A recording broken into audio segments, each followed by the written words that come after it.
मोठ्या कष्टानं आणि मेहनतीने पिकवलेला कांदा शेतकऱ्यांना मातीमोल दरानं विकावा लागतोय.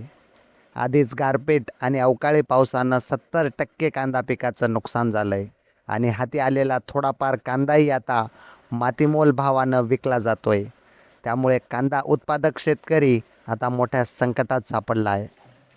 बाबा 220. 220 हा वाईट अवस्था आहे. हा ना, काय करा. हा का कुठला माल आहे? मालपाट. माल पाटण्याचा आहे का? हा का पहिल्यांदाच आणली का? हा हा का पाणी बिनी लागलंय का तिला? नाही.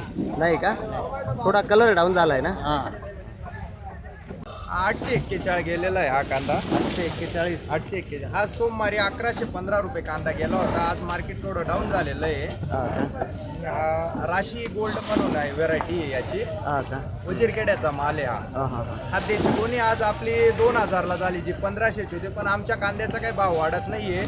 तरी तुमच्या यूट्यूब मार्फत सरकारला आमची एवढीच विनंती आहे की थोडे कांद्याचे रेट वाढावे, हीच आमची विनंती आहे. शेतकऱ्यांना 2 पैसे मिळावे. हो 2 पैसे आम्हाला शेतकऱ्यांना मिळावा.